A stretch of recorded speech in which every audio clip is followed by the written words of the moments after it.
Constantine the Great stands on hills overlooking the Bosphorus in 330 CE, looking at a minor Greek port city called Byzantine and declaring it will become the new Rome. History doesn't record his exact reasoning. Perhaps he felt Rome itself had become too Roman, too connected to pagan gods, too burdened by centuries of tradition, too compromised by the Senate's remaining power. Or perhaps he simply understood geography, a city controlling the strait between Europe and Asia, where trade flows converge, where mountains protect the harbor, where an impregnable position could sustain an empire forever. In 330 CE, an emperor built a city where one shouldn't exist. And for the next 1,000 years, that impossible city ruled half the world through ceremonies so strange that visitors thought they had entered heaven or hell. What emerged over the following decades defied every rational principle of city planning. Constantinople rose from modest port to the world's largest city through pure imperial will. The walls that would stand unconquered for 1,000 years took decades to complete, stretching 14 kilometers and descending to water level, creating fortifications so formidable that no siege engine could breach them. The cisterns built beneath the streets could hold water, equivalent to entire lakes. The basilica cistern alone could submerge a small forest. The forums were decorated with stolen gods from every corner of the ancient world. Egyptian obelisks, Greek statues, Roman trophies. The Column of Constantine, still standing today, spiraled upward with reliefs depicting battles across territories. Constantine never actually controlled, but claimed through artistic representation. The city existed between worlds. Not quite European, positioned on the Asian side of the strait. Not quite Asian, maintaining Roman military organization. Speaking Greek, yet insisting on Roman titles. Christian, yet preserving pagan ceremony. This betweenness became Constantinople's defining characteristic. It was neither fully here nor there, existing in perpetual translation between contradictions. The street layout followed Roman principles. Colonnaded avenues radiating from central forums, military barracks positioned for rapid mobilization, watchtowers overlooking key intersections. Yet the architecture incorporated new elements. Rounded arches instead of rectangular domes, replacing traditional ceiling supports, and surfaces covered in patterns that seemed to shift depending on light angle. Nothing was entirely classical. Everything referenced classical tradition while moving past it into something altogether different. By the 5th century, Constantinople had become not just the empire's capital, but the world's largest city, with population estimates approaching 500,000. For comparison, Rome itself had shrunk to perhaps 50,000. This reversal meant the empire's center of gravity had shifted geographically and culturally. The new Rome housed not senators debating in Latin, but eunuchs whispering in Greek. Not generals planning conquest, but priests calculating celestial mechanics. Not merchants trading goods, but diplomats exchanging elaborate insults disguised as courtesy. The city's survival seemed impossible. It should have fallen to Arab fleets in 674 CE, yet Greek fire, a secret chemical weapon that burned even on water, turned the harbour into an inferno. It should have starved during years of plague that killed half the population, yet somehow maintained enough inhabitants to crew its walls. It should have surrendered to Ottoman cannons in 1453, yet held out for weeks with fewer than 7,000 defenders against hundreds of thousands of attackers. Constantinople survived not through strength, but through the simple fact that it existed. The impossible city refused to become possible by falling. and the court that operated within its walls developed ceremonies equally impossible, equally committed to persisting against reason. Imagine a palace covering 1/6 of Constantinople's total area, roughly equivalent to a modern city district, entirely walled and separated from urban life outside. The Great Palace wasn't a single building, but an entire universe of interconnected structures: administrative offices, religious sanctuaries, living quarters, storehouses, training grounds, and gardens. 20,000 people lived and worked within its walls, in service to a single man considered God's vice-regent on earth. Most palace inhabitants never saw the emperor. Many didn't know what he looked like beyond descriptions. They lived, worked, ate, slept, and died within palace confines, entire lives encompassed by its golden walls and purple marble floors. Behind golden doors lay chambers where mechanical lions roared, golden trees sang with jeweled birds, and the emperor's throne ascended to heaven while visitors prostrated themselves, unsure if they witnessed miracle or machinery. The palace's complexity exceeded most cities. Hundreds of buildings connected through corridors, underground passages, and elevated walkways, creating a three-dimensional maze where even lifetime residents could become lost. The Magnora, the emperor's audience hall, contained the famous automated throne that somehow rose from ground level to ceiling height while the emperor remained seated, his position and robes changing as it ascended. The mechanism worked silently. Visitors prostrating themselves on the floor wouldn't perceive the movement until they raised their heads to find the emperor 30 feet above, silhouetted against heaven. The palace's temporal organization created perpetual anachronism. New additions spiraled outward from the original core without demolishing older structures. Walking through the palace meant walking through centuries simultaneously. A corridor from the 4th century led to chambers constructed in the 9th. Rooms built under one dynasty persisted under successors who added their own sections rather than replacing them.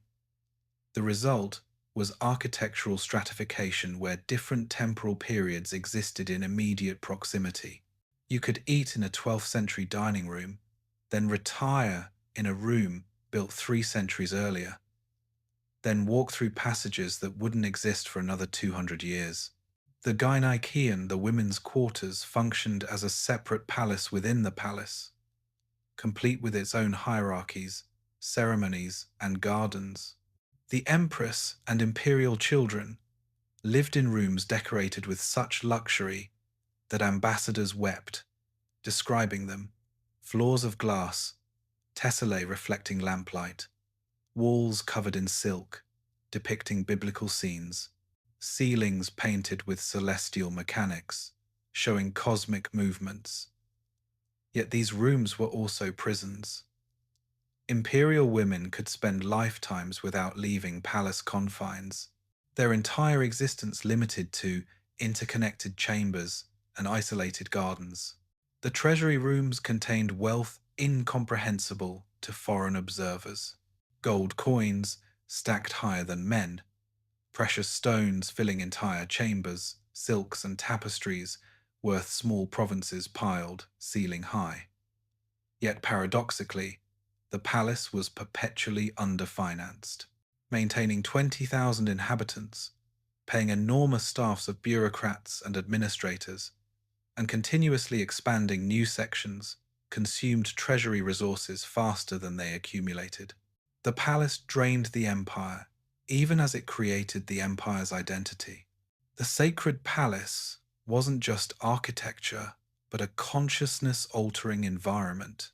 Those living within its walls gradually internalized its logic, accepting that mechanical thrones rose toward heaven, that purple marble possessed cosmic significance, and that a single man's ceremonial movements affected reality itself. Exiting the palace returned visitors to normal reality, like awakening from dreams. The palace was more real than reality, more rational than reason, and more imperial than Rome itself had ever been. One chamber above all others mattered for determining imperial legitimacy: the porphyra, the purple marble room where imperial children entered the world. The walls themselves were purple marble quarried from a single source, used exclusively for this chamber, creating walls that supposedly held cosmic significance through their mineral composition. Being born between these purple walls transformed childbirth from biological event into cosmic ordination. The child born there possessed legitimacy that transcended bloodline alone, creating the concept of porphyrogenitos, purple-born, a status that could supersede older siblings, bastards who became legitimate through purple birth, and usurpers who gained acceptance through producing purple-born heirs. In all the world, only one room's walls could make a baby divine a euro, and for 7 centuries, every legitimate emperor traced their authority to the purple stones that witnessed their first breath. The chamber's furnishings reinforced its cosmic function. Purple silk sheets, worth more than entire provinces, covered the birthing bed. Relics of the Virgin Mary hung above the chamber to ensure divine protection during delivery. Astrologers stationed in adjacent rooms calculated the exact moment of birth to determine the child's horoscope and predict their imperial fate. The entire ceremony was orchestrated so precisely that the birth seemed less a biological accident than a cosmically predetermined event. Succession disputes turned on purple birth technicalities. A child born to an empress after the father became emperor possessed superior legitimacy to older siblings born before the father's elevation. The law theoretically acknowledged bloodline continuity, but practically elevated architectural accident above genealogy. This created extraordinary situations: younger porphyrogenitos' children outranking older, legitimate heirs, causing civil wars over birth location rather than birth order. The system incentivized pregnant empresses to remain in Constantinople despite dangers, ensuring delivery in the purple chamber rather than risking travel that might require birth elsewhere. The chamber's destruction symbolically ended Byzantine imperial ideology's purest form. When Crusaders entered Constantinople in 1204, they desecrated or destroyed most of the sacred palace. The purple chamber, the heart of imperial legitimacy, was methodically demolished. Porphyrogenitos, children born after the Latin conquest, never achieved the same legitimacy as purple-born predecessors. When Byzantines recovered Constantinople in 1261, the chamber was rebuilt, but something essential had changed. The purple's power felt diminished. Later, Porphyrogenitos' emperors never quite achieved the automatic deference earlier purple-born rulers commanded. The theological justification for the purple chamber operated on multiple levels. The purple marble itself supposedly contained properties that ensured divine blessing at childbirth.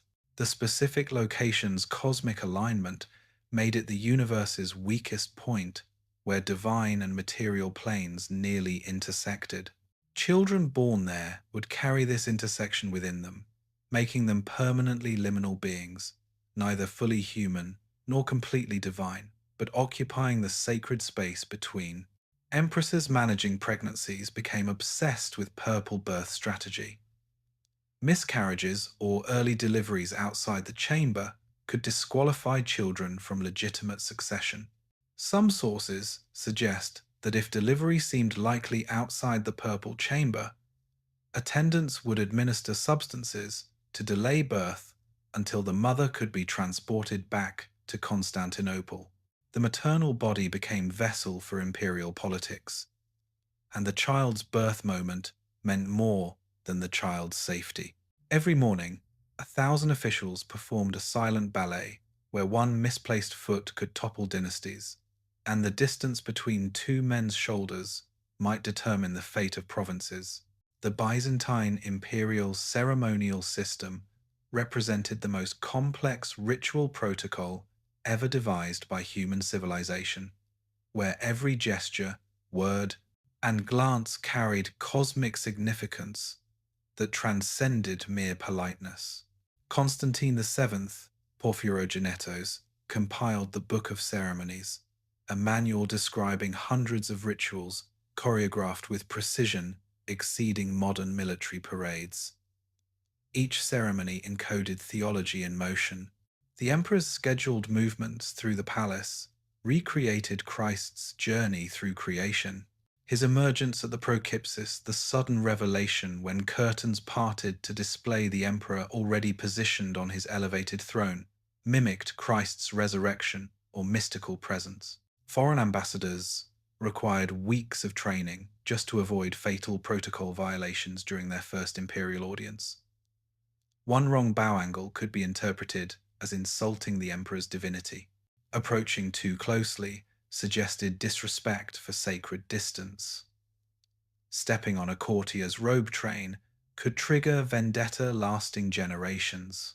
The Book of Ceremonies described 19 different forms of prostration, each indicating specific social relationships. Simple head inclination for lower-ranking officials.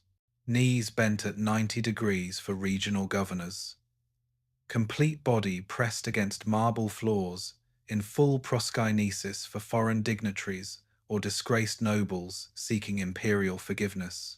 The choreography seemed excessive until understood as cosmological ordering human bodies arranged like celestial spheres, each person's position reflecting their cosmic significance, the emperor at the center, and all others arranged in concentric hierarchies radiating outward.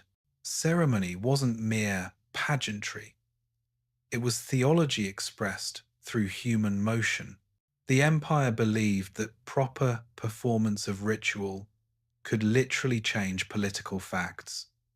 Coronation ceremonies that transformed usurpers into legitimate emperors through correct execution of sacred choreography, diplomatic ceremonies where following protocol exactly could mean the difference between alliance and war. The ritual grammar created reality more reliable than military force or economic power. A coup became legitimate once the proper ceremonies were performed. A usurper became emperor through ceremonial acceptance that his blood could never achieve alone. The ceremonial calendar structured the year into sacred moments where specific rituals occurred on predetermined dates. Christmas dinners, where ranks of courtiers stood motionless for hours while the emperor ate in sacred solitude. Easter ceremonies, where the emperor washed beggars' feet, then served them personally, reversing normal hierarchy to demonstrate that cosmic authority transcended human categories. Annual processions through the city, where crowds viewed relics, and the emperor, while maintaining absolute silence, that made the occasion seem more funeral than celebration. Foreign observers described these ceremonies with mixture of awe and revulsion. The elaborate etiquette seemed beautiful to some, grotesque to others. The complete subordination of individual will to ceremonial requirement seemed either enlightened order or totalitarian oppression, depending on observer perspective. What remained undeniable was the system's effectiveness. Empires fell through military defeat or economic collapse. Byzantine Empire survived repeatedly through pure ceremonial continuity when everything else failed. At least the ceremonies continued, and somehow that persistence of form maintained the substance of imperial authority. The Byzantine Empire's unique dependence on eunuchs, castrated males, who formed a third gender controlling vast imperial machinery, represented perhaps history's most systematized use of surgical transformation to create a permanent service class.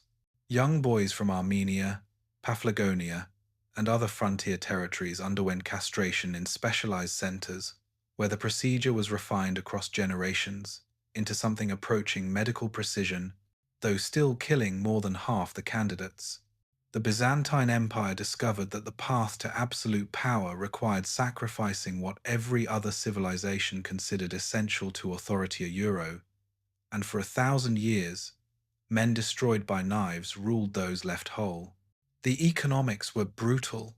A successful eunuch cost more than a small farm to produce castration centers, charged enormous fees, and mortality rates meant merchants purchased multiple candidates, expecting only one to survive.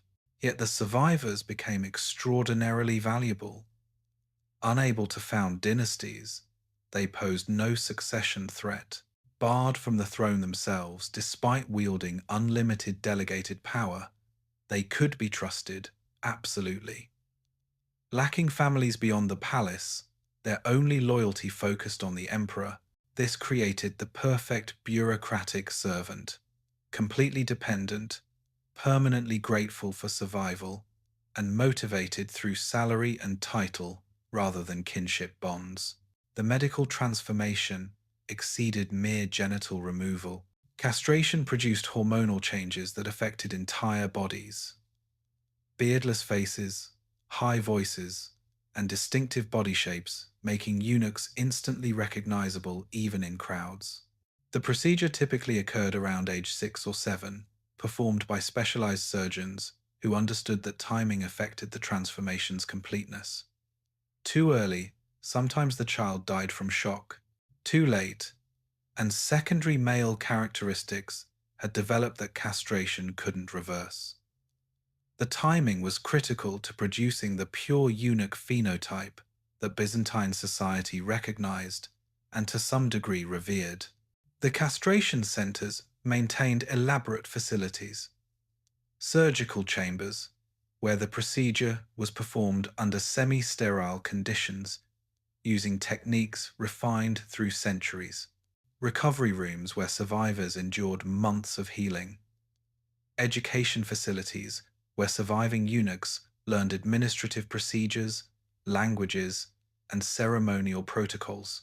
The process was industrial in scale. Some centers processed dozens of candidates simultaneously, maintaining separate wards for recovery, with experienced practitioners specializing in castration as their sole medical function.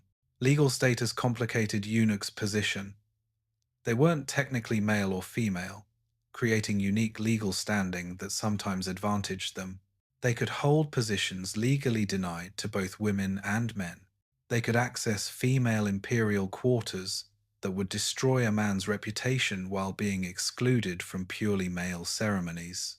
This legal ambiguity became their strength. The law couldn't quite classify them, making them unpredictable in ways that benefited empire administrators.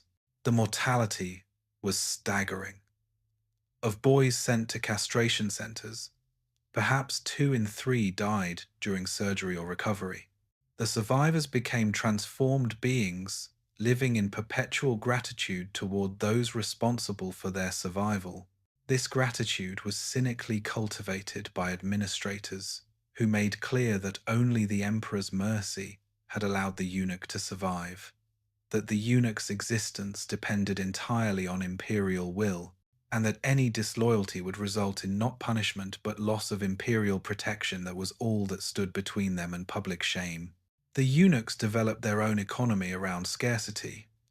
Wealthy parents sometimes chose to castrate their sons deliberately, recognizing that eunuch status offered better career prospects than regular son status. Eunuchs accumulated wealth through strategic positioning, careful management of imperial favor, and ruthless elimination of rivals. Some became wealthy enough to rival provincial governors, despite technical legal inability to own property independently. While emperors died and dynasties fell, the beardless ones remained, passing power between themselves in an unbroken chain that lasted longer than any bloodline. Specific eunuchs shaped Byzantine history more than any emperor. Narses, the eunuch general who reconquered Italy at age 75, commanding armies despite laws theoretically barring eunuchs from military service. Basil Lecapenus, the Parakoimomenos Grand Chamberlain, who effectively ruled for 3 emperors, accumulating wealth exceeding the imperial treasury itself. Narses' military career epitomized eunuch power possibilities. Despite theoretical legal prohibitions, his military genius became so evident that successive emperors ignored precedent and gave him command of major expeditions. His reconquest of Italy, lost to the Goths decades earlier, demonstrated that castration hadn't diminished military capability. If anything, freedom from sexual distraction and family concerns allowed single-minded focus on military objectives. By age 75, Narses had outlasted most generals by decades. His authority derived not from youth or physical strength, but from accumulated experience and demonstrated competence. Basil Lecapenus represented the ultimate eunuch achievement, wielding actual power for decades without holding formal supreme authority. As Grand Chamberlain, he controlled access to the imperial bedroom and person. He determined what information reached the emperor and when. He positioned his eunuch allies throughout the bureaucracy, creating networks of loyalty transcending official hierarchy. The emperor technically held authority. Basil determined how that authority would be exercised. By various accounts, 3 successive emperors relied on Basil's counsels so completely that his influence approached that of genuine ruler. Eunuch administrative monopolies were striking. The praepositus sacri cubiculi controlled imperial bedroom access, ultimately controlling the emperor's physical person. The sacellarios managed the treasury and state finances. The orphanotrophos administered welfare systems and hospitals. These positions gave eunuchs influence over resources, information, and the emperor's immediate environment. A coordinated network of eunuchs in these positions could manipulate entire empires without any emperor necessarily understanding they were being manipulated.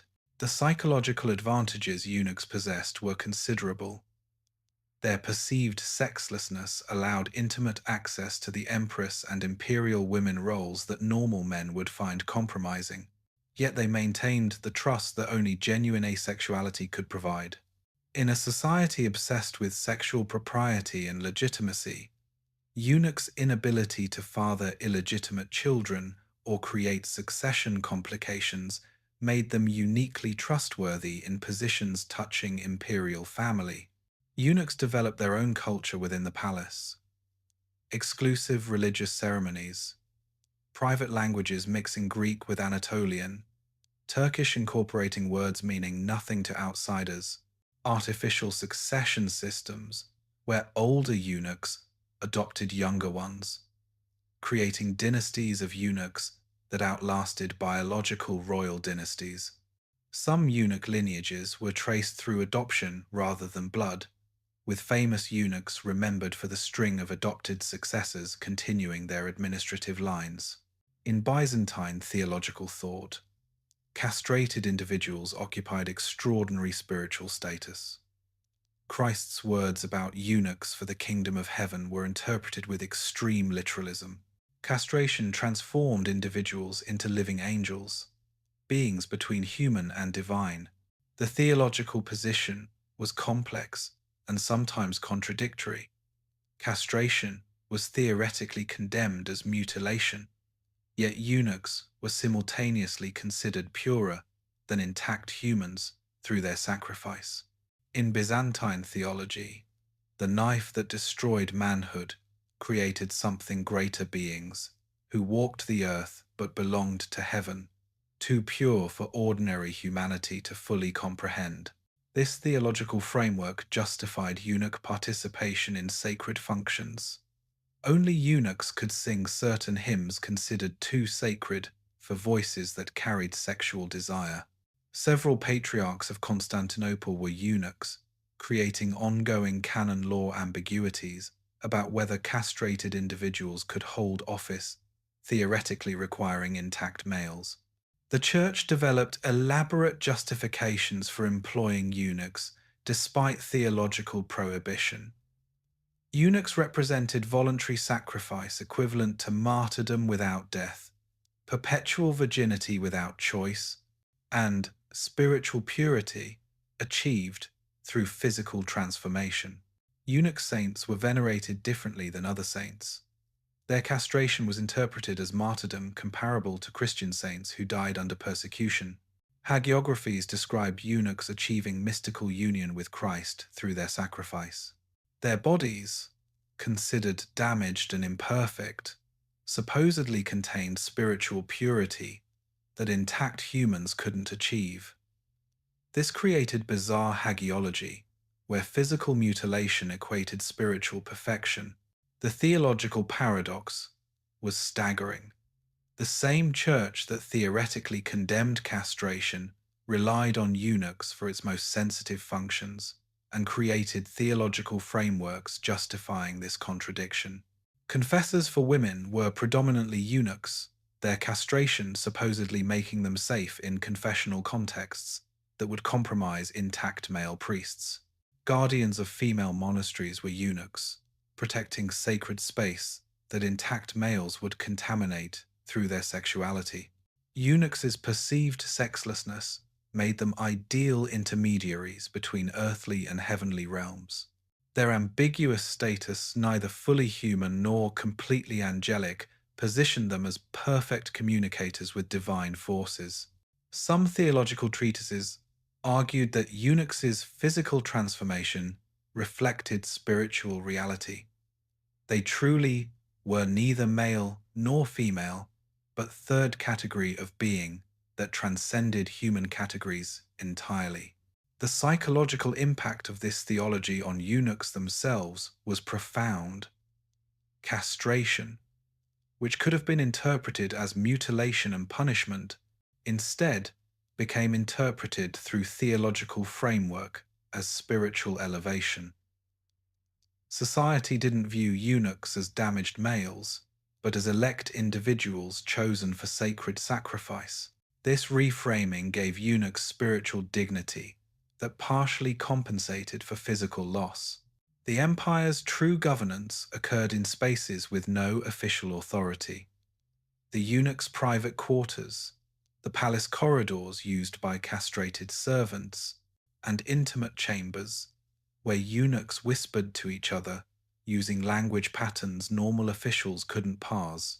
The shadow government operated through techniques invisible to conventional power analysis, calculated tiers that changed imperial decisions, strategic feinting that ended unwanted audiences, and theatrical rage displays that terrified hardened generals, despite coming from physically weak individuals.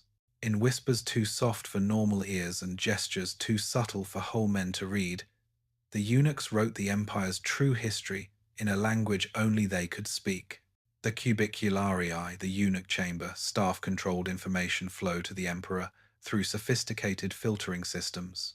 Messages arriving at imperial chamber passed through eunuch handlers, who determined which information reached the emperor and in what form. Messages themselves could be selectively delayed or advanced based on eunuch judgment about optimal timing. An urgent message delayed one day became catastrophic intelligence. Routine information prioritized became empire-changing policy.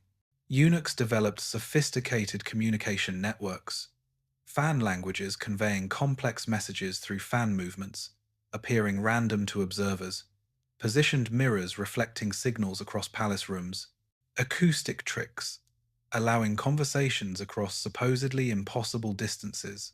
The mechanical throne room's automated systems were supposedly beyond human comprehension, yet eunuchs manipulated those systems to create effects precisely calibrated to political purposes. Palace coups orchestrated by eunuchs rarely involved direct violence. Instead, enemies were destroyed through manufactured ceremonial infractions used to justify removal. An official who stepped on the wrong surface became evidence of disrespect for imperial space. A moment's hesitation during procession became evidence of harboring disloyalty. The evidence was constructed through eunuch manipulation of observers' understanding, reinterpreting innocent actions as damning through careful context manipulation. The infamous eunuch parties were theoretically devoted to religious study, but actually functioned as shadow cabinets.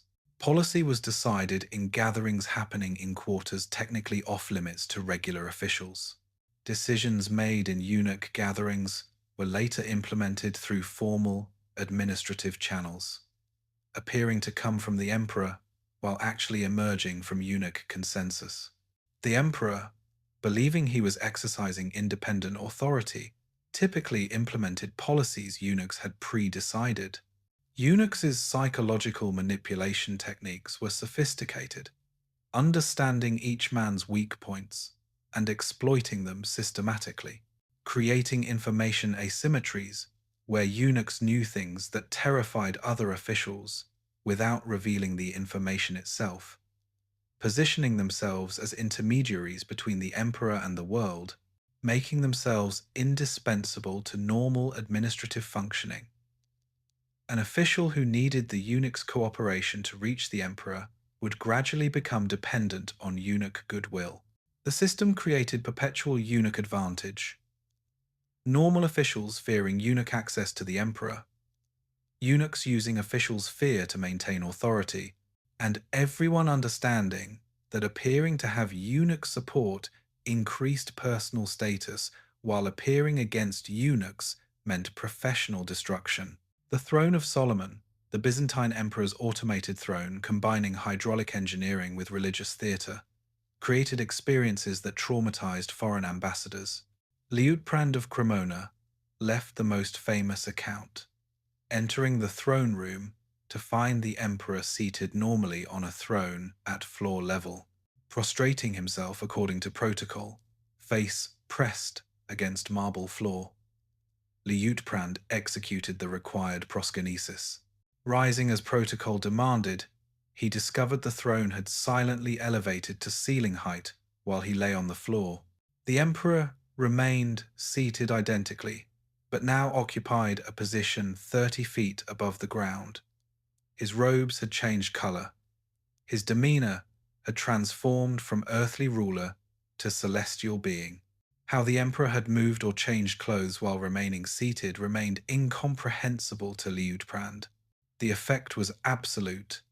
The emperor had transformed from human to divine, while Liutprand's face touched marble. At imperial banquets, you didn't just eat food a euro, you consumed the empire itself, with every bite choreographed to maintain the cosmic order that kept barbarians at bay. The throne's mechanical infrastructure inherited Hellenistic automation traditions refined by Byzantine engineers. Hidden water-powered engines moved counterweights, hydraulic pressure-activated pneumatic tubes, gears and pulleys, concealed within marble pedestals and wall cavities, translated mechanical force into celestial motion.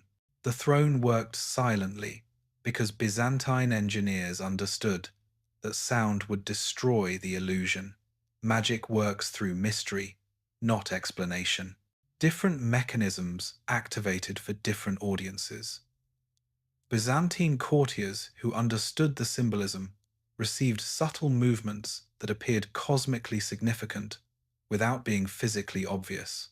Foreign envoys received dramatic transformations designed to overwhelm. Visiting dignitaries witnessed the emperor rising and falling repeatedly during audiences, each movement supposedly indicating imperial pleasure or displeasure with petitioners. The mechanism was perhaps less about engineering marvel and more about psychological theatre. The emperor didn't actually move, but the illusion of movement-controlled audiences' understanding of imperial will. The throne operated on multiple symbolic levels simultaneously. The ascent represented Christ's ascension to heaven. The emperor, elevated into celestial space, became temporarily incarnate divine presence. The throne room's acoustics and lighting were designed so that the emperor's elevated position appeared to coincide with sudden light entering from upper windows, creating the illusion that ascending the throne brought the emperor closer to actual heaven. The entire mechanism encoded theology in machinery. The throne represented enormous technological achievement for its era. The precision required to move significant weight, the emperor plus throne, easily exceeded 500 kilograms, silently and without error, demanded engineering sophistication that wouldn't be replicated in Europe for centuries. Arab sources, describing Byzantine automata through intermediaries, sometimes suggested the mechanisms operated through supernatural rather than mechanical means. The engineering was so far beyond their technology that they interpreted it as miracle. Yet, the throne's ultimate purpose was psychological rather than technological, to demonstrate that the emperor commanded forces beyond human understanding, that his person transcended ordinary material reality, and that approaching his presence meant entering realm where natural laws operated differently. The throne transformed ordinary space into sacred space, normal humans into supplicants, and human emperors into something cosmically different. Imagine entering an imperial audience chamber where mechanical trees with jeweled birds sang different melodies based on your rank, where golden lions paced beside the throne, roaring on command, and where bronze organs played without human musicians visible. These weren't fantasies, but documented features of Byzantine throne rooms, carefully described in accounts by foreign ambassadors who sometimes believed they had witnessed demonic rather than mechanical wonders. In the throne room, golden birds sang sweeter than living ones, mechanical lions roared louder than real beasts, and visitors couldn't tell if they stood in heaven's antechamber or a jeweled nightmare. The golden plane tree represented Byzantine mechanical sophistication at its height. Life-sized, constructed from gold and other precious metals, the tree contained mechanical birds that sang different melodies for different diplomatic ranks. A powerful ally might hear the tree produce elaborate symphonic arrangements. A lesser power heard simpler melodies. An enemy or rebel heard discordant sounds.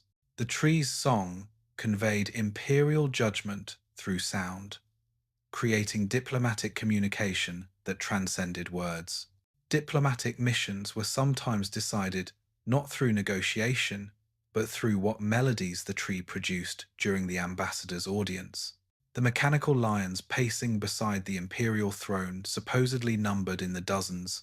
Different lions activated for different purposes: anger signals through simultaneous roaring, pleasure signals through rhythmic pacing, and death sentences through simulated attacking motions. Muslim ambassadors who witnessed these mechanisms sometimes reported that Islamic metalworkers had attempted replicating them based on descriptions, but none could match Byzantine originals. The mechanisms required precision beyond what contemporary technology could achieve elsewhere. The golden organs with pneumatic systems represented perhaps the most elaborate automata. These instruments supposedly played pre-programmed hymns automatically at specific ceremonial moments without musicians visible. The organ pipes were decorated so elaborately that the visual beauty rivaled the music.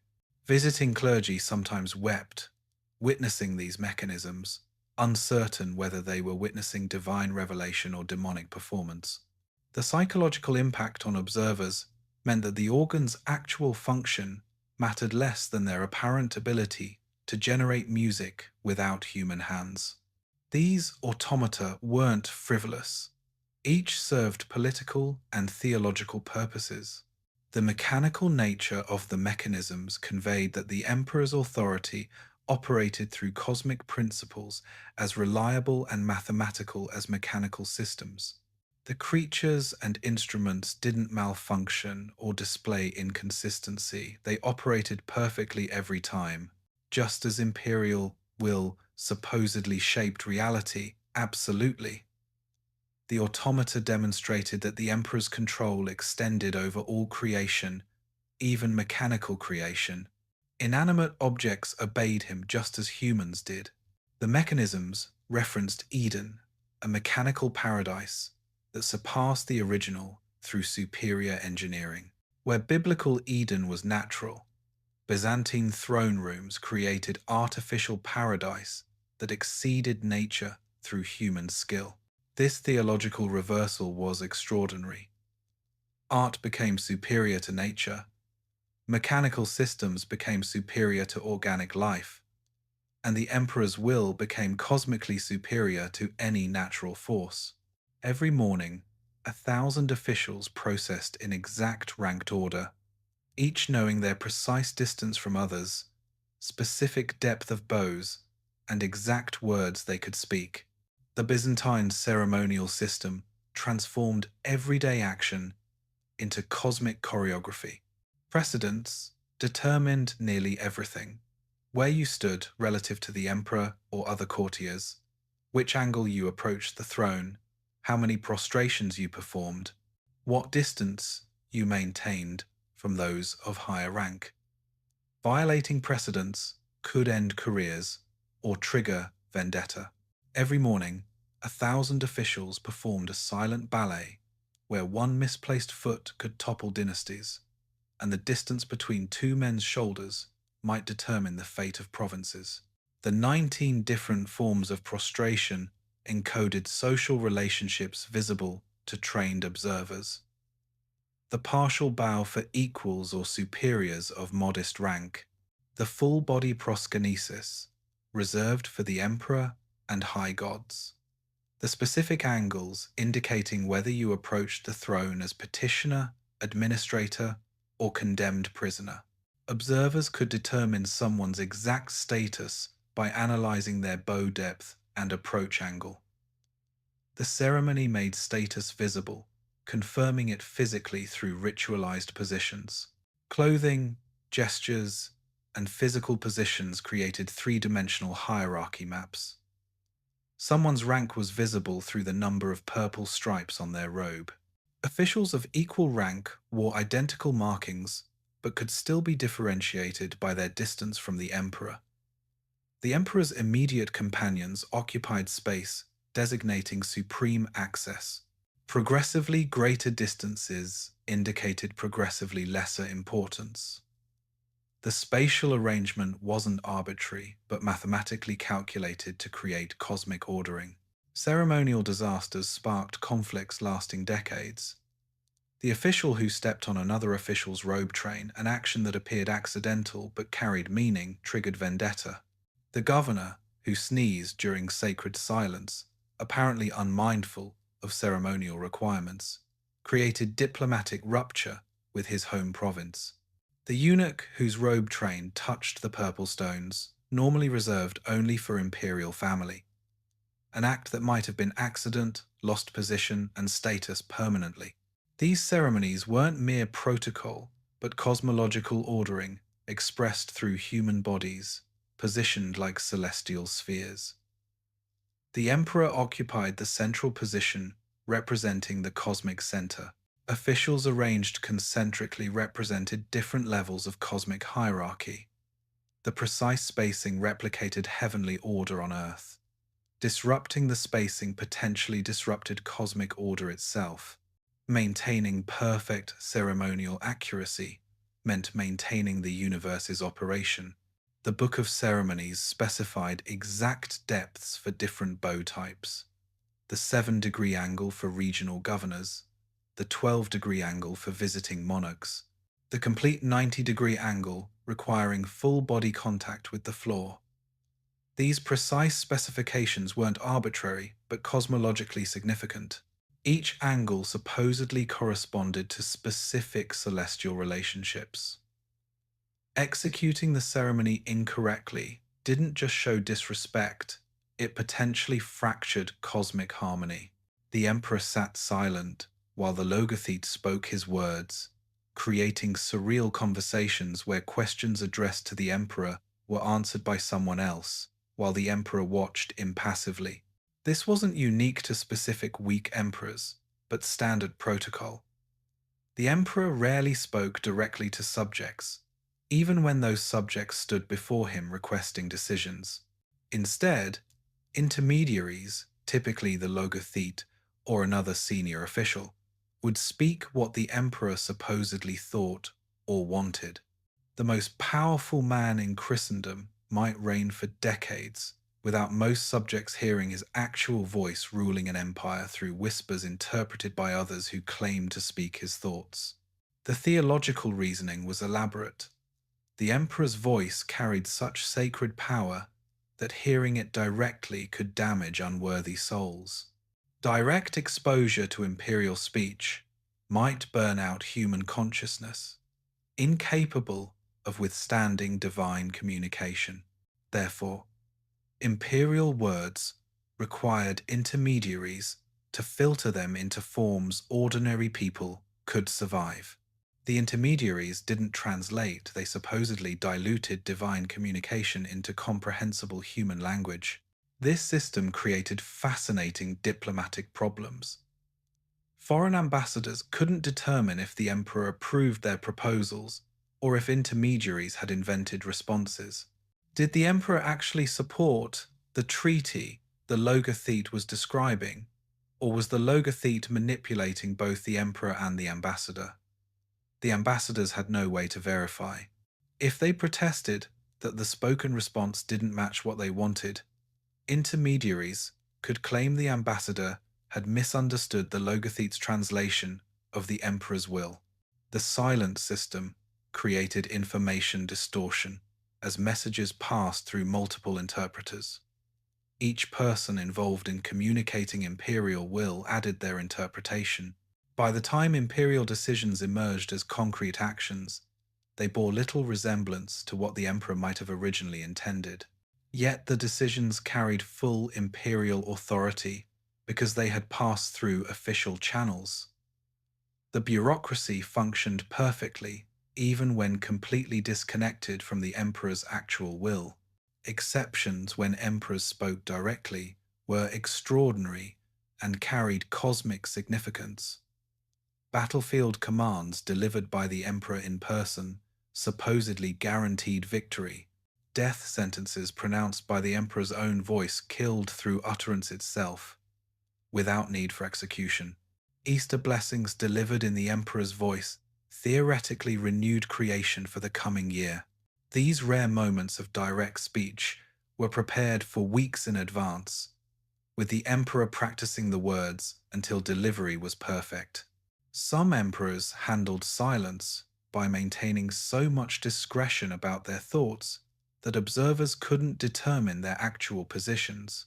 Historians recorded instances where emperors who never spoke were attributed with profound wisdom, not because they said anything, but because their refusal to speak allowed observers to project whatever wisdom they desired onto imperial silence.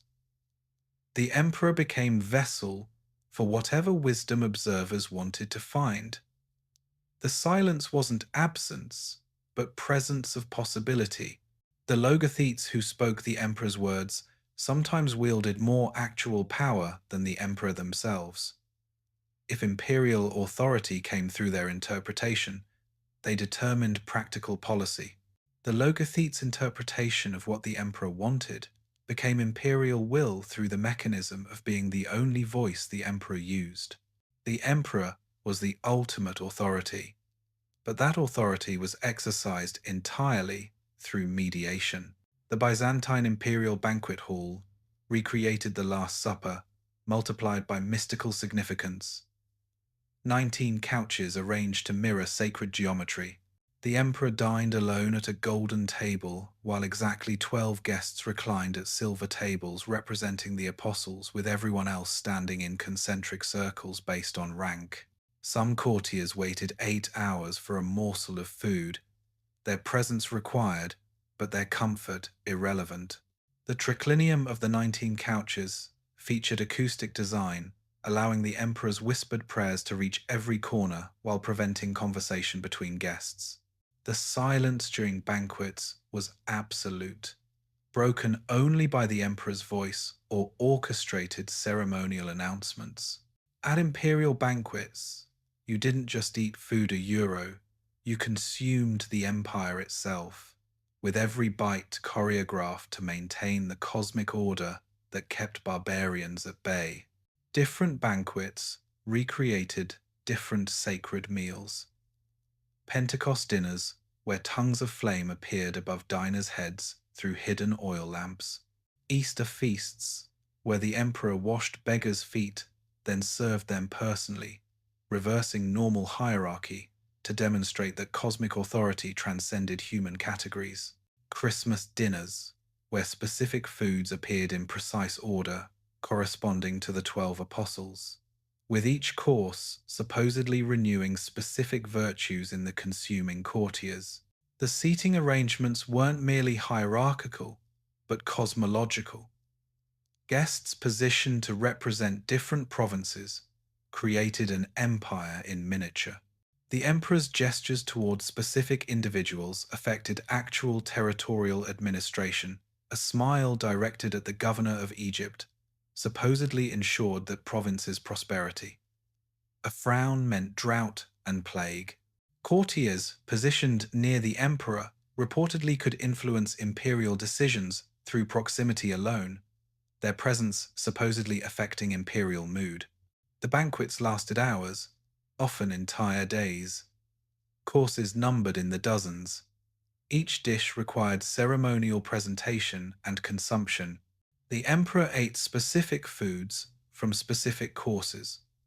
Courtiers consumed identical foods, but in different order, supposedly lower ranks receiving lower quality versions. Yet accounts suggest the difference was theatrical rather than actual. The emperor consumed identical food to courtiers, but received it on more elaborate platters with more ceremony. The performance mattered more than actual nutrition. The most elaborate banquets served political functions. Negotiations occurring during meals happened in ritualized contexts where hierarchy was visually reinforced. Enemies forced to recline together for hours developed unexpected intimacy. The shared consumption supposedly created spiritual bonds between diners. The communal meal was communion, not Christian Eucharist, but imperial communion, where all participants merged with imperial order through consuming identical food prepared in identical imperial kitchens. The imperial bread, baked from wheat grown in specific fields, milled at particular times, blessed through ceremonies, became quasi-sacramental. Specific foods conveyed political messages. Quail eggs indicated promotion was coming. Bitter herbs warned of impending disgrace. Kitchen records reveal extraordinary complexity. Banquets requiring 1,000-ingredient dishes, foods imported from India and China, preservation techniques keeping Mount Olympus snow frozen through summer. Byzantine emperors didn't just wear purple euro, they wore concentrated divine power that could heal the sick, control weather, and force demons to reveal their names. Poisoning paranoia created elaborate tasting rituals.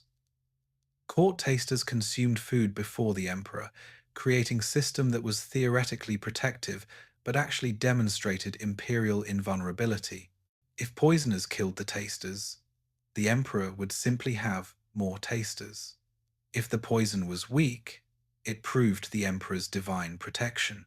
The taster system functioned as theater demonstrating imperial immunity from threats that killed ordinary people. Imperial fasting carried equal significance as consumption. When the emperor fasted, supposedly the empire experienced cosmic sympathy. Crops thrived because the emperor's hunger aligned with cosmic principle.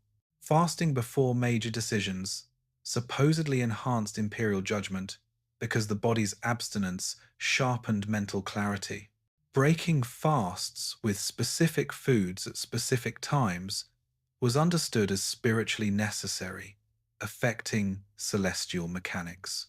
Different foods conveyed theological messages. Foods from holy cities supposedly retained spiritual properties. Bread from Jerusalem was understood as particularly sanctified.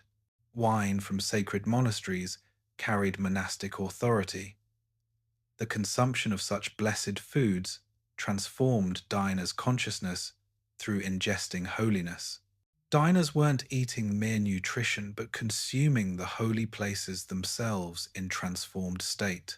Imperial gift-giving created obligation networks binding the empire together. Apocombia euro imperial gift bags contained items whose value exactly matched recipients' ranks. Gold coins for senators, silver for lower officials, blessed bread for commoners. Gift-giving became competitive theatre, courtiers bankrupting themselves to present offerings earning imperial notice. At imperial banquets, a small golden apple might be worth more than a castle euro, not for its metal, but for the divine favor it represented, which could be traded, inherited, or stolen. Certain banquets redistributed wealth equivalent to entire provincial budgets, creating artificial economic cycles tied to ceremonial calendars. Symbolic gifts held value exceeding their material worth. Purple silk squares granting trade privileges, miniature golden trees conferring tax exemptions, jeweled eggs containing promoted officials' new titles.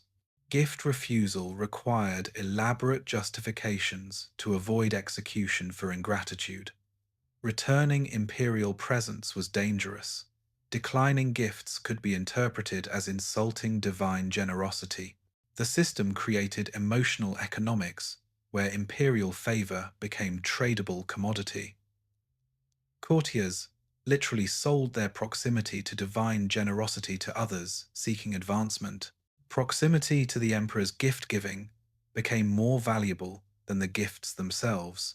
Entertainment accompanying imperial banquets transformed dining halls into arenas. Condemned criminals fought while guests ate. Deaths timed to coincide with specific courses. The Gothic game recreated captured barbarians' defeats for imperial amusement, sometimes using accurate battle wounds ensuring death. Between the fish course and dessert, men died for imperial amusement euro, their blood carefully channeled through floor grooves to avoid staining diners' purple shoes. Dwarves fought cranes. Mechanical dragons battled real bears. Blind men boxed while guests wagered on outcomes. These entertainments reinforced imperial ideology by demonstrating the emperor's power over life and death, while maintaining ceremonial distance from actual violence. The blood sport combined theatre's unreality with real death's finality, creating cognitive dissonance that supposedly proved the emperor's cosmological superiority. 12,000 murex snails produced 1 gram of pure purple dye in specialized imperial workshops on the Bosphorus. The process required precise timing, specific temperatures, and mysterious additives known only to hereditary dye masters. Mountains of crushed shells surrounded extraction sites. Workers spent lives in purple-stained slavery maintaining the monopoly. 12,000 snails died to dye a single imperial robe, and the secret of their sacrifice was guarded more carefully than military strategies or theological mysteries. The Byzantine monopoly was protected through execution of smugglers attempting to export snails, blinding of workers attempting escape, and fake workshops confusing industrial spies. Byzantine purple's uniqueness came from complex molecular structure that seemed to glow with inner light, resisting fading for centuries. Chemical analysis reveals why other civilizations couldn't replicate it. The specific murex species, the exact extraction timing, the mysterious additives, all remained Byzantine secrets. 14 distinct purple shades indicated precise social positions. The deep, blackened blood, reserved for emperors. The pale, twice dyed, permitted to middle bureaucrats. Sumptuary laws specified exact purple percentages. Senators could have 2 stripes, judges 1 stripe, merchants only purple thread in specific patterns. In Byzantine court, wearing the wrong shade of purple wasn't a fashion mistake a euro, it was a capital crime that could trigger civil wars over colour variations invisible to modern eyes. Purple inheritance laws specified exact transfer procedures. Garments passed through generations with imperial approval and documentation. Purple crimes destroyed careers. The merchant executed for using purple adjacent violet, the official who lost position for wearing last year's approved shade. The empress who changed purple tone preferences started religious schism. Byzantine beliefs attributed supernatural properties to purple cloth. Imperial purple fragments supposedly healed blindness. Purple threads stopped bleeding. Purple dust mixed in water became universal antidote. The Church of the Purple Robe housed a single imperial garment allegedly producing healing oil, drawing pilgrims from across the known world. Byzantine emperors didn't just wear purple euro, they wore concentrated divine power that could heal the sick, control weather, and force demons to reveal their names. Physicians prescribed purple viewing for specific conditions: melancholy, female hysteria, spiritual possession. Diplomatic incidents occurred when ambassadors claimed their purple gift robes protected them from poison. The Arab caliph demanded purple cloth to cure his daughter. Emperors distributed tiny purple threads as sacred relics authenticated with golden seals describing their miraculous potential. Those born in purple possessed legitimacy transcending normal succession laws. Constantine VII Porphyrogenitos survived multiple usurpations. Rebels acknowledged his superior legitimacy, despite others controlling the empire.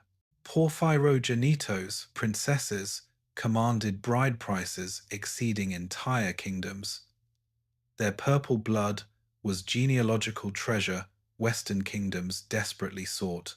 Being born between purple walls granted a legitimacy that survived usurpations, invasions, and even the empire's fallow euro, a birthright that transcended mere royal blood. The purple birth industry was vast. Pregnant empresses transported thousands of miles, ensuring delivery in Constantinople's purple chamber, astrologers calculating optimal conception times for purple births. Purple birth created succession crises. Illegitimate purple-born children outranking legitimate non-purple heirs. The concept survived Byzantium's fall. Later rulers claimed Porphyrogenitos descent centuries after the chamber's destruction.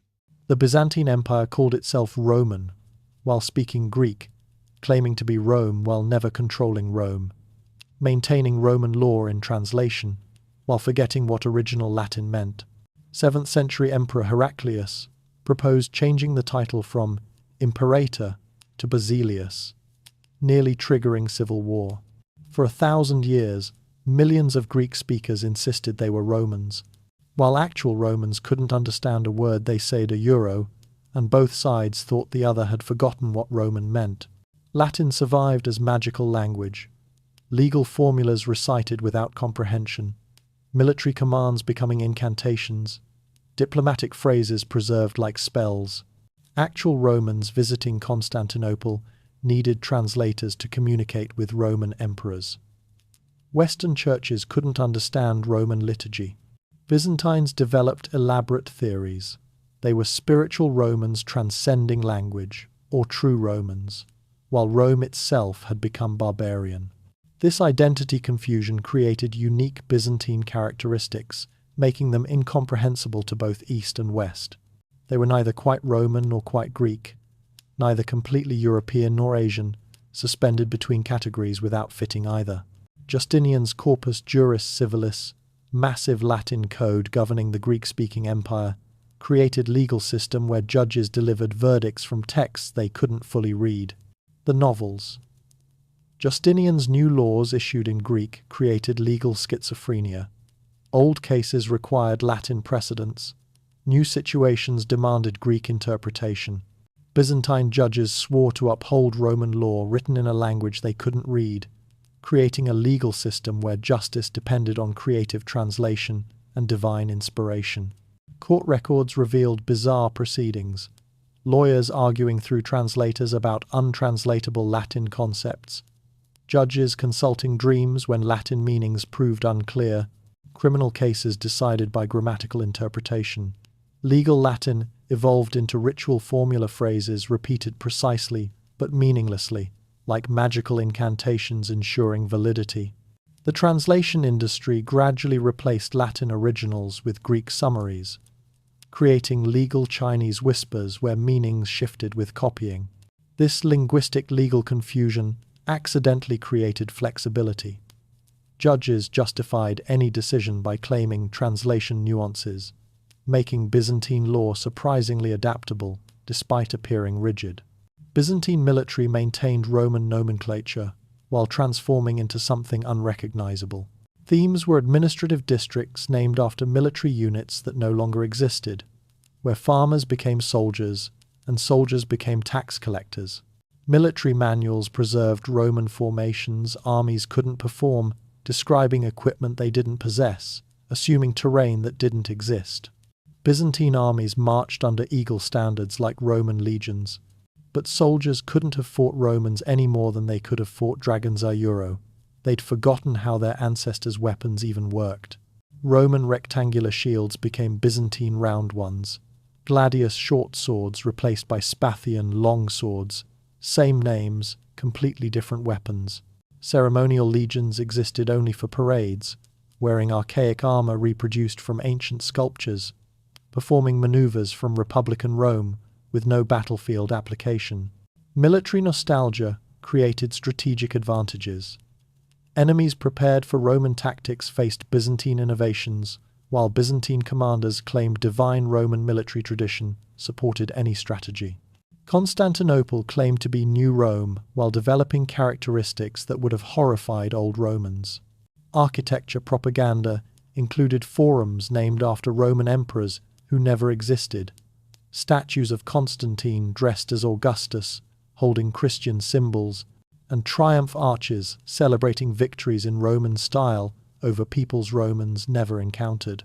Constantinople spent 1,000 years pretending to be Rome, while becoming something Rome would have considered an alien civilization wearing Roman clothes. Constantinople contained Rome's supposed sacred objects. The Palladium rescued from Troy, Senate meeting spaces for a Senate that hadn't existed for centuries, 12 eagles representing legions that vanished before Constantinople's founding. Persian ambassadors sought clarification about which Rome they negotiated with. Arab chroniclers described two Romes denying each other's existence. Constantinople developed its own foundation myths, claiming deeper antiquity than Rome through historians inventing Greek founders predating Romulus. This dual identity allowed selective invocation of Roman or Greek precedents, depending on circumstances. The empire used its identity confusion creatively, becoming something neither Rome nor Greece, but incorporating elements of both while remaining fundamentally neither. Beautiful women from across the empire assembled like livestock for emperors to select wives through ritualized competitions. The famous bride show of Theophilos walked among arranged candidates, holding a golden apple to give his choice, ultimately selecting Theodora after rejecting the brilliant Cassia for being too intelligent. Provincial governors sent their most beautiful subjects to Constantinople.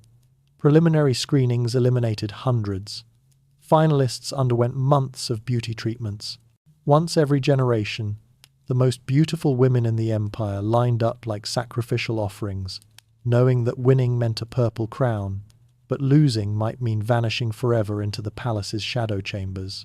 The criteria were specific: height requirements matching imperial aesthetics, teeth examinations ensuring perfection, virginity tests performed by court eunuchs, intelligence assessments, finding women smart enough to be empress, but not smart enough to threaten the emperor. Rejected candidates sometimes became imperial mistresses, others entered convents, many disappeared into palace service systems. The bride shows reinforced imperial power through demonstrating the emperor's ability to claim any woman while showing divine judgment in selection.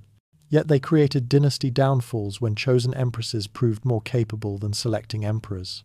Despite Christian monogamy requirements, the imperial palace maintained hundreds of women in ambiguous relationships with the emperor. The Augusta held official position. The Sebastokratorissa, Despoinai, and Zostepatrikia Euro, titles indicating different imperial sexual access levels without technically violating Christian marriage. The Palace of Daphne housed imperial women in luxury prison, some waiting decades for imperial visits that never came. The Christian emperor who ruled in Christ's name kept enough women to populate a small town, each waiting in perfumed chambers for a divine touch that might bring ecstasy or execution. The hierarchy was elaborate: official wives, crowned mistresses, acknowledged concubines, and mysterious purple women whose exact relationship to emperors remains unclear. Dowries flowed into imperial treasury. Maintenance costs exceeded provincial budgets. The gift economy distributed discarded women to loyal generals. Some emperors maintained harems they never visited for prestige. Women competed for attention through elaborate schemes. Imperial desire meant death women killed for refusing or accepting advances depending on political circumstances. The system created perpetual uncertainty where sexuality became weapon and vulnerability simultaneously. Theodora, actress prostitute turned empress, wielded power exceeding her husband Justinian's. She changed laws, commanded armies, maintained her own court rivaling the emperor's. Theological justification existed. Empresses, as earthly representations of the Virgin Mary, possessed sacred authority independent of husbands. Legislative records show how empresses created parallel structures: female official courts, separate treasury systems, independent diplomatic networks. Behind every Byzantine emperor stood an empress who might be the actual ruler, and everyone knew it except historians, who kept insisting women had no power. The regency system granted empresses rule for underage sons. Some extended temporary power for decades through manipulating children's development.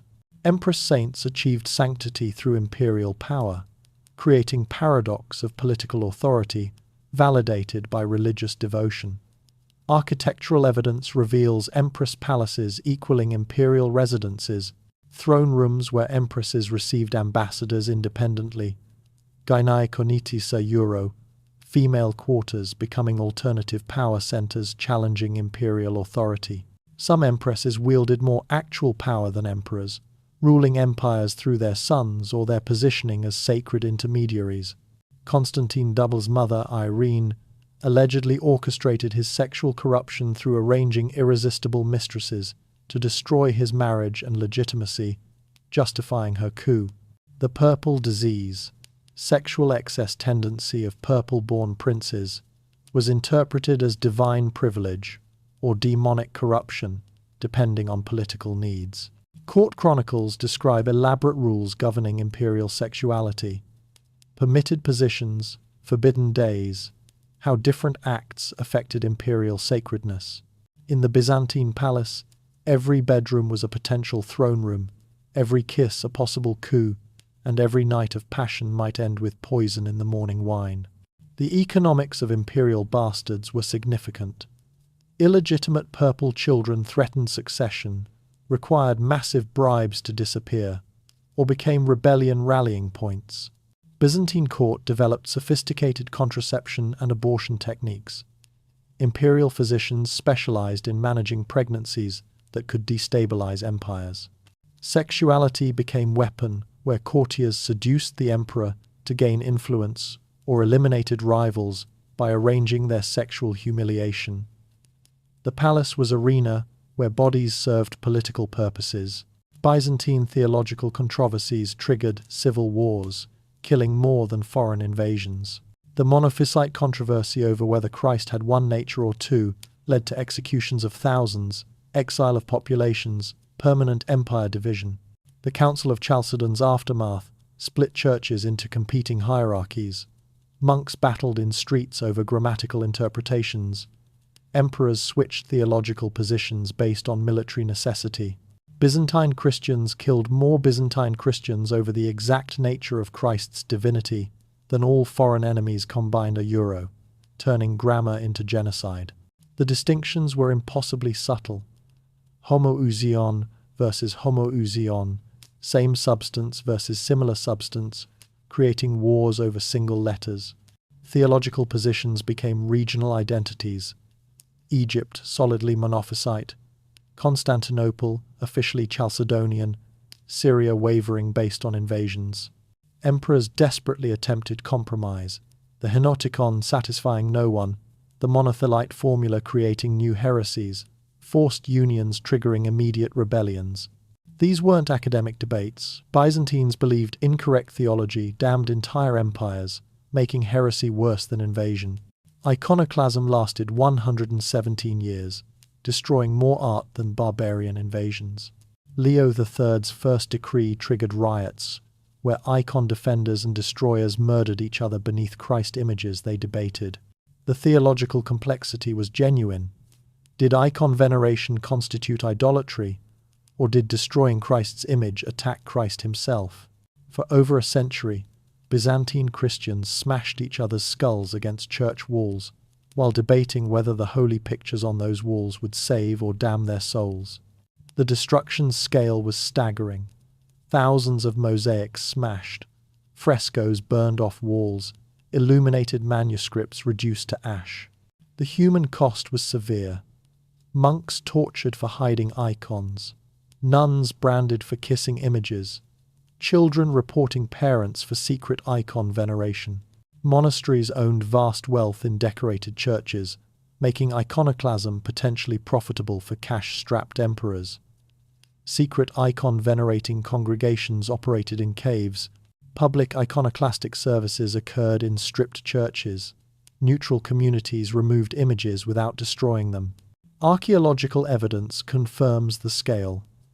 Icon fragments found in every layer, suggesting continuous destruction across decades. Byzantine theology transformed emperors into living icons of Christ, creating political theology where opposing the emperor meant opposing God. The imperial liturgy positioned emperors performing Christ's role, washing feet on Maundy Thursday, leading processions as new Constantine, blessing crowds with clergy-reserved gestures. Byzantine emperors weren't just God's representatives a euro. They were living icons of divinity, making rebellion against them cosmic sin, even when they were obviously insane. Theological treatises argued emperors possessed two bodies, human flesh and divine authority, anticipating medieval European concepts. Emperors never truly died but transformed. Their images received veneration equal to religious icons. Imperial handwriting was considered sacred scripture. The paradoxes this created were extraordinary. What happened when emperors sinned? Could heretical emperors represent Orthodox Christ? Did usurpers become divine through successful coups? This system enabled extreme imperial behavior. Emperors could commit any atrocity remaining sacred, since their divine nature transcended human morality. Specific cases tested imperial divinity. Insane emperors, child emperors unable to perform ceremonies, theological crisis when Muslims captured divine emperors. Holy men wielded spiritual authority, humbling emperors. Stylites pillar saints living atop columns for decades dispensed judgments emperors couldn't overturn. Simeon Stylites, the younger, spent 68 years on his pillar, receiving diplomatic embassies and resolving disputes from his platform. Holy men accumulated power through miraculous healings, creating loyalty networks, accurate prophecies, establishing credibility, extreme asceticism, demonstrating divine favor. Men who ate nothing but grass and lived in caves could make emperors kneel, because in Byzantium, starvation was a superpower that trumped purple silk. Pilgrimage sites generated wealth exceeding imperial taxes. Holy men controlled resources through spiritual threat. Monasteries became states within the state.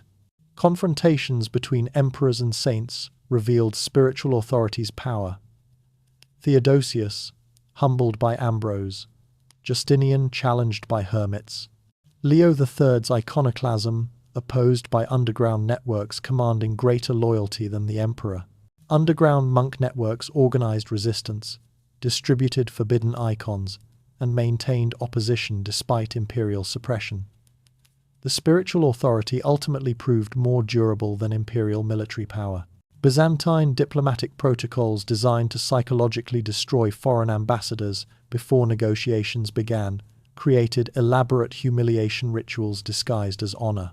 Ambassadors waited weeks for audiences while expenses mounted, housed in palace prisons disguised as guest quarters, undergoing ceremonial preparations functioning as psychological warfare. Byzantine diplomacy began with breaking ambassadors' spirits through ceremonies that looked like honor but felt like torturia euro, and most ambassadors knew it but couldn't refuse without causing war. Specific techniques included audiences scheduled at dawn after all-night sleep deprivation, throne rooms heated unbearably or cooled to near freezing, ceremonial robes, deliberately uncomfortable or humiliating. Diplomatic correspondence reveals how protocols affected negotiations. Ambassadors so exhausted they agreed to anything, or so enraged they declared war over perceived insults. Byzantine manuals calculated optimal discomfort levels, meal deprivation, timing for maximum psychological impact, acoustic designs, making ambassadors' voices sound weak. Humiliation sometimes backfired. Viking embassies destroyed throne rooms, Persian ambassadors performed counter-rituals, Arab delegations transformed humiliation into mystical honor. The system worked through psychological manipulation, exceeding any military advantage. Byzantine gift diplomacy conquered territories without armies through exchanges creating economic warfare. Gift competitions bankrupted foreign rulers trying matching Byzantine generosity. Gift strategies included mechanical wonders requiring Byzantine technicians, creating permanent dependencies, purple silk illegal to wear, causing internal conflicts, holy relics, generating pilgrimage economies benefiting Byzantine merchants. Byzantine emperors conquered more kingdoms with gifts than swords euro, sending presents that looked like generosity but worked like economic poison, slowly bankrupting anyone who accepted them. Gifts worth 1,000 numismata generated trade worth 10,000, creating economic colonization through generosity.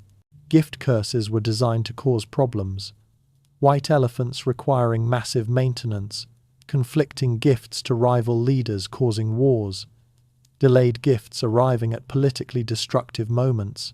Psychological warfare of gift-giving included deliberately misunderstanding foreign gifts' significance, displaying gifts insultingly, returning gifts with minute modifications, conveying elaborate insults. The entire system functioned as economic dominance dressed in diplomatic courtesy.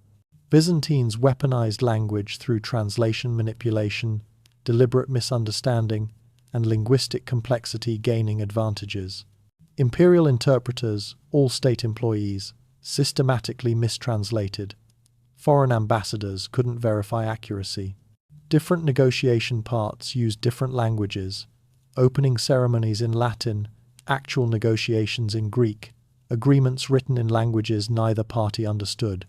In Byzantine diplomacy, every word was a weapon, every translation a trap, and agreements meant whatever the Byzantine Greek version, Seda Euro, which nobody else could accurately read. Byzantine maintained multiple treaty versions, Greek saying one thing, Latin translations saying another, vernacular versions containing completely different terms. Linguistic traps used Byzantine Greek technical terms having no equivalence, creating obligations incomprehensible until violated. Language games triggered wars. Bulgarian treaty, where one letter's difference meant subordinate ally versus equal partner, causing decades of conflict. Byzantine linguistic superiority created cultural imperialism, forcing barbarian kingdoms adopting Greek administrative language, slowly Byzantinizing them through vocabulary. The superiority of Greek administrative language became instrument for empire's survival after military strength waned. Marriage diplomacy used imperial brides as strategic weapons and foreign princesses as hostages disguised as wives. Sending Porphyrogenitos princesses only to powers unable threatening Constantinople, while accepting foreign brides everywhere created claims on their kingdoms. Anna Porphyrogenitos, sent to Vladimir of Kiev, converted Russia, spending life among barbarians for strategic advantage. Maria Lekapenos married Bulgarian Tsar Peter, secretly reporting to Constantinople for decades. Every Byzantine princess married abroad was a purple seed planted in foreign soil. Their children would carry imperial blood that might, generations later, justify Byzantine conquest. Marriage contracts included territorial claims, succession rights activated generations later, and secret clauses creating Byzantine claims to foreign thrones. Constantine VII's rejection of Otto I's marriage proposal contributed to centuries of conflict. Byzantine princesses abroad became cultural ambassadors, establishing Greek ceremonies, Orthodox Christianity, and Byzantine administrative systems in foreign courts. The marriages created lasting diplomatic relationships, extending centuries, making marriage politics central to Byzantine survival strategy. Byzantine resilience defied logic through constantly catastrophic recovery patterns. An empire supposedly dying from its foundation survived constant catastrophes for over a millennium. The pattern was consistent, losing 2/3 of territory to Arabs, then reconquering. Constantinople besieged 23 times but falling only twice. Dynasties overthrown every few generations, yet institutional continuity maintained. For 1,000 years, everyone knew the Byzantine Empire was about to fall, and for 1,000 years it didn't, surviving through a combination of stubbornness, adaptability, and the absolute refusal to admit defeat. The psychological aspect was crucial. Byzantine's absolute conviction they were the eternal empire made surrender conceptually impossible. Byzantine adaptation techniques transformed from offensive to defensive military, from territorial to diplomatic empire, from uniform to flexible administration, turning weakness into strength through using Constantinople's position to control trade despite territorial losses, leveraging ceremonial prestige when military power failed, exploiting enemies' divisions through superior intelligence. Specific survival moments. Greek fire saving Constantinople from Arab fleets. The Virgin's robe allegedly protecting the city. Convenient plagues decimating, besieging armies reinforced divine protection beliefs, creating self-fulfilling prophecy where confidence enabled survival, justifying confidence. The 10th century Macedonian dynasty revival created cultural renaissance while beginning irreversible territorial decline. Basil II, the Bulgar slayer, restored imperial power through extreme brutality, blinding 15,000 Bulgarian prisoners, yet patronized scholars and artists simultaneously. The paradox of cultural flourishing amid territorial loss created artificial prosperity in Constantinople while provinces decayed. The Byzantine Empire's greatest cultural achievements came while losing half its territory as if the empire decided to perfect its ceremonies while the barbarians gathered at the gates. The cultural flowering included university revival, encyclopedia projects preserving ancient knowledge, artistic renaissance, producing manuscripts and mosaics of unprecedented quality. Territorial losses concentrated wealth in Constantinople, creating artificial prosperity. The dynasty's strange priorities spent treasury surpluses on ceremonial improvements, while frontier fortresses crumbled, commissioned historical chronicles while making history through inaction. Constantine VII, Porphyrogenitos, the scholar emperor, wrote manuals on governing an empire he barely governed, creating theoretical imperialism while actual territory vanished. The 12th century Komnenian dynasty created military revival, appearing to restore power, but actually accelerating decline. Alexios I Komnenos defeated Normans, Pechenegs, and Turks simultaneously through brilliant diplomacy and innovation, creating illusion of restored imperial might. The reality beneath success included victories through mercenaries, consuming resources, diplomatic triumphs, creating future enemies, territorial recoveries, overextending administration. The Comnenian emperors won every battle while losing the war, their military genius creating victories that exhausted the empire faster than defeats would have. The Comnenian system's fragility became evident through professional armies replaced by feudal pronoia grants, creating military aristocracy, eventually fragmenting the empire. The Crusades, initially manipulated to Byzantine advantage, ultimately doomed the empire through Western armies, seeing Constantinople's wealth and Italian merchants gaining trade privileges, destroying Byzantine commerce. Manuel I Komnenos epitomized the contradiction. Spectacular military campaigns achieving nothing permanent, vast wealth spent on prestige projects while infrastructure collapsed, diplomatic brilliance postponing but not preventing inevitable decline. The Fourth Crusades, 1204 sack of Constantinople, destroyed the empire functionally, while it continued technically until 1453. Crusaders entered Constantinople, shocked at treasures exceeding imagination, systematically looting that dispersed Byzantine wealth across Europe. Illiterate knights melted down thousand-year-old artifacts. Prostitutes danced on patriarchal thrones. Horses stabled in Hagia Sophia. After 1204, the Byzantine Empire continued for 250 years as an elaborate ghoster euro. All the ceremonies and titles remained, but the empire they represented had already died. Byzantine survivors couldn't comprehend how God permitted Christianity's greatest city falling to other Christians. The empire fragmented into 3 successor states claiming legitimacy. The recovery of Constantinople in 1261 revealed a hollow shell. The final centuries continued as city-state pretending to be empire. Byzantine court ceremony continued with increased elaboration even as the empire shrunk to Constantinople's walls. Emperors maintained protocols for governing territories they hadn't controlled for centuries, appointed governors to provinces occupied by Turks, conducted diplomatic ceremonies with no actual diplomacy behind them. The form persisted after substance disappeared. Constantine XI's 1453 last stand embodied the contradiction, maintaining imperial dignity while the walls finally fell. The last Byzantine emperor died fighting on the walls, maintaining the fiction of imperial authority until the moment the city fell. The empire's survival depended on Constantinople's walls. When the walls fell, the empire became memory. Yet that memory proved more durable than the material empire itself. Byzantine intellectual traditions influenced the Renaissance. Byzantine theology shaped Orthodox Christianity. Byzantine administrative systems influenced Ottoman bureaucracy. The empire died politically, but survived through cultural influence that persisted for centuries. The documentary concludes with recognition that Byzantine strangeness wasn't random eccentricity, but essential to thousand-year survival. Ceremony replaced military might. Protocol substituted for power. Elaborate tradition maintained continuity through constant catastrophe.